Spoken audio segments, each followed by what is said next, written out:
கண்மணி அன்போடு காதலன் நான் எழுதும் கடிதமே.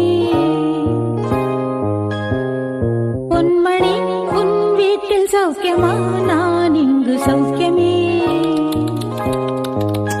உன்னை எண்ணி பார்க்கையில் கவிதை கொட்டுது, அதை எழுத நினைக்கையில் வார்த்தை முட்டுது. ஓ